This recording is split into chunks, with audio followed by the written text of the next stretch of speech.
Hello students, good morning बेटा। आपकी class +2 है और आज मैं आपको आपका 11th चैप्टर है जो द ट्री फेल डाउन वो करवाने जा रही हूँ। ये एक पोइम है पीबी धनेजा की लिखी हुई।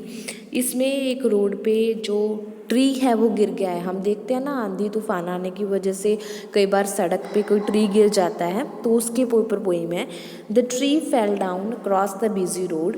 एक बहुत चलने वाली रोड जो है, जहाँ पे बहुत व्हीकल्स आते जाते हैं, वहाँ पे एक पेड़ गिर गया है and block the traffic in a big way. It was so tall and old. वो पेड़ बहुत लंबा और बूढ़ा था। उसने सारी ट्रैफिक को ब्लॉक कर दिया। That it could have been an oak. ये एक ऑक पेड़ था। Its skin was like a crocodile. उसकी स्किन जो थी वो क्रोकोडाइल की तरह दिख रही थी। And leaves peel and creep like waters buffers. और उसके पत्ते सूख चुके थे और बफर जैसे आवाज़ नहीं करता सूखने के बाद, वैसे कर रहा था। इट ले spared on the road now like a crowd of रास्ता रोको हायर लिंगिंग्स। और रोड जो है पूरी तरह से ब्लॉक हो चुकी थी और जो रश था उस रोड पे बढ़ रहा था, क्योंकि उससे कोई आने जाने वाले को तकलीफ हो रही थी। For years it had stood leaning above the road. ये कई सालों से उस रोड के किनारे पे खड़ा था। None bothered about its bristly warnings. कोई भी, किसी का भी ध्यान नहीं था कि ये बुजुर्ग हो चुका है, पेड़ गिरेगा, कभी भी गिर सकता है, किसी ने ध्यान नहीं दिया। Which often well so feeble and gentle that they must have been taken as playful pockings। और सब क्या करते थे, आते जाते रहते थे, कोई उसकी तरफ ध्यान नहीं देता था। It lost its natural poise balanced now. अब वो इतना बड़ा हो चुका था कि वो उसका बैलेंस जो ख़त्म हो गया था। It brushed against and brushed numerous vehicles running past it. और वो जब हम पेड़, सड़क के किनारे बहुत सारे पेड़ लगे होते हैं, तो हम बिना ध्यान दिए निकल जाते हैं।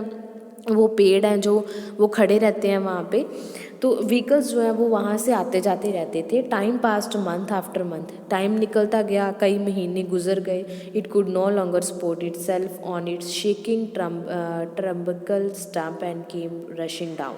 और उसकी जो जड़ें थी वो कमज़ोर हो गई और जिसकी वजह से वो गिर गया।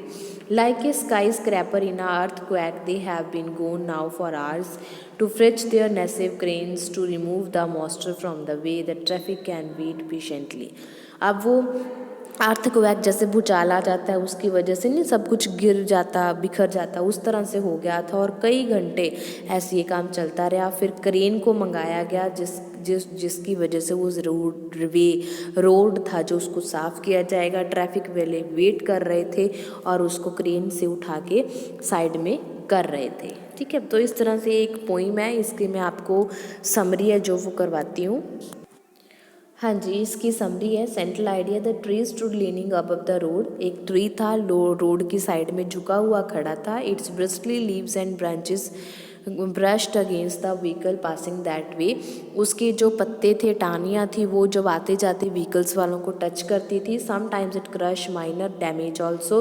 कई बार उसको, जैसे हम व्हीकल निकलता है तो कई बार पत्ते वगैरह या झाड़ियाँ वगैरह टूट के गिर जाती हैं, but nobody paid any attention to him. पर कभी न कभी उस पेड़ की तरफ किसने ध्यान नहीं दिया। As time pass the trees stem become diseased. और टाइम गुजरने के बाद उस पेड़ की जो जड़ें थी वो ख़त्म हो गई। It was eaten by worms. उसको कीड़ों ने खा लिया। जैसे पेड़ को कीड़े लग जाते हैं ना, ख़राब हो जाता है, वैसे हो गया। It could no longer support the tree. अब ट्री को कोई सपोर्ट नहीं रही थी। And at least one day the tree fell down with a crash. और एक दिन क्या हुआ, जब वो बिल्कुल ही ख़त्म हो गया अंदर से, तो वो ट्री रोड पे गिर जाता है। It block the traffic in a big way. Traffic को वो ब्लॉक कर देता है। The concern officers went away to look for cranes. वहाँ पे ऑफिसर पहुँचते हैं क्रेन लेके। They wanted to clear the way but were in no great hurry. वो रोड को क्लियर करना चाहते हैं पर उनको कोई जल्दी नहीं है। They knew that the traffic could wait patiently. वो जानते हैं कि ट्रैफिक है जो वो पेशेंटली वेट कर सकती है। This poem has a deep meaning. इस पोइम का डीप मीनिंग है, it is a bitter stair on the smug and lazy behaviour of our bureaucracy. अब ट्रैफिक वेट कर रही है पर ऑफिसर क्या है धीरे धीरे उसको उठा रहे हैं। इसका मतलब ये है कि स्टायर किया गया है गवर्नमेंट के ऑफिसर्स पे। These port wild officers remain indifferent to the difficulties of the common people. वो जो ऑफिसर हैं वो कॉमन लोगों की जो प्रॉब्लम्स हैं उनको नहीं समझते हैं। The tree is in this poem has been used as a symbol. यहाँ पे ट्री को एक सिंबल के तौर पे यूज़ किया गया। It is a symbol of those national problems which are staring us in the face. ये ट्री है जो एक प्रॉब्लम है जिसको हर कोई कॉमन लोग फेस करता है। Nobody pays serious attention to them till they assume a dangerous prosperity and go out of hand। कहते जैसे ट्रीज पेड़ जो था वो रोड की साइड पे खड़ा था, पहले उसकी तरफ किसने ध्यान नहीं दिया। ठीक है, इस तरह हम जब छोटी प्रॉब्लम होती है तो हम ध्यान नहीं देते, पर अब ट्री बीचों बीच गिर चुका है तो लोग सभी ध्यान दे रहे हैं कि ये ट्री गिर गया, ये ट्री गिर गया, बात हाथ से निकल गई, अब टाइम लगेगा उसको साफ़ करने में। इसी तरह हम छोटी प्रॉब्लम को जब बहुत बड़ी बन जाती है तब ध्यान देते हैं। The government takes action only when the patience of the people completely runs out and they take the law in their own hand। और गवर्नमेंट भी तब उस चीज़ पे ध्यान देती है जब लोगों की पेशेंस ख़त्म हो जाती है, लोगों का सब्र ख़त्म हो जाता है और वो अब कानून को अपने हाथ में ले लेते हैं, तब जाके गवर्नमेंट कोई एक्शन लेती है। तो इस तरह से उसने गवर्नमेंट पे स्टायर करके ये पोइम है जो वो लिखी है। तो इसके शॉर्ट क्वेश्चंस देखो बेटा। Can you think of the tree as a symbol. क्या आपको लगता है कि ट्री एक सिंबल है? क्या सिंबल है वो?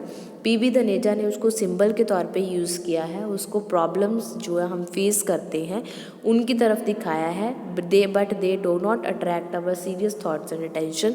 पर हमारे जो सीरियस थॉट और अटेंशन है वो ध्यान में नहीं आते।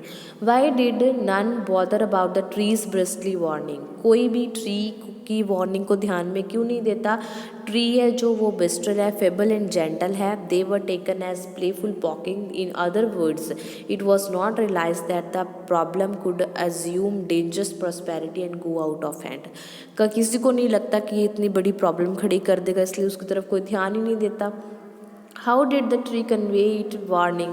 कैसे उसने वार्निंग दी थी? To begin with. स्टार्टिंग में ट्री जो था वार्निंग दे रहा था बहुत ही फेबल और जेंटल वे से। उसने रफ टच मतलब जैसे सूखे पत्ते हो गए उसके, है ना, इस तरह से वो धीरे धीरे झुकता जा रहा था और आने जाने वाले के लिए प्रॉब्लम क्रिएट कर रहा था, पर कोई भी उसकी तरफ ध्यान नहीं दे रहा था। बहुत सारे व्हीकल जो है ऐसे निकल रहे थे। What led to the crushing down of the tree. क्या हुआ था जब वो ट्री गिर गया था? ट्री जो है वो नीचे गिरा, ठीक है, तो टाइम पास होने की वजह से उसके अंदर बीमारी पड़ गई थी जिसकी वजह से वो ख़त्म हो गया था। उसको ट्रिब्यूली जो है कोई बीमारी का नाम है उसको उसने खा लिया था, इसकी वजह से उस सपोर्ट नहीं रही तो वो गिर गया था। How has been gone for hours. Who has been gone for hours. घंटों घंटे कौन निकाल रहा था? गवर्नमेंट ऑफिसर जो कि रिस्पॉन्सिबल थे ट्रैफिक को जल्दी निकालने के लिए। When they are expected to come back. वो कब आए थे? वो एक बहुत बड़ी क्रेन लेके वापस आए थे ताकि वो सड़क से ट्री को रिमूव कर सके। But they are not expected to return very soon. पर उम्मीद नहीं थी कि वो जल्दी वापस जाएंगे। They know that the traffic can wait patiently. उनको पता था कि ट्रैफिक आराम से वेट कर सकती है। And so they make no effort to hurry up. इसलिए वो एफर्ट नहीं कर रहे थे कि जल्दी से उसको हटा दें। In other words official take undue advantage of the public patience. इसका मतलब ये है कि जो ऑफिसर्स होते हैं वो लोगों की सब्र का इम्तिहान लेते हैं। What is the sting in the last line of the poem. Last line है जो the traffic can wait patiently. इसका क्या मतलब है? इसका मतलब ये है कि एक्सपोज द जो बिहेवियर है ब्यूरोक्रेसी का और पॉलिटिकल लीडर्स का, उस पर स्टायर किया गया है। लोग हैं जो वो अपनी प्रॉब्लम्स को, कॉमन पीपल है अपनी प्रॉब्लम से जब टोटली फ्रस्ट्रेट हो जाते हैं, ठीक है, वो अपनी प्रॉब्लम्स को अच्छे से पहले हैंडल करते हैं। उसके बाद जब वो टोटली फ्रस्ट्रेट हो जाते हैं तो उसके बाद वो कानून को अपने हाथ में लेते हैं, उससे पहले वो अपने हाथ में नहीं लेते। ठीक है बेटा, उम्मीद है आपको ये समझ में आ गई होगी। फिर भी कहीं कोई प्रॉब्लम लगती है तो आप मेरे को कमेंट बॉक्स में कमेंट करके कभी भी पूछ सकते हो। ओके बेटा, okay, have a nice day.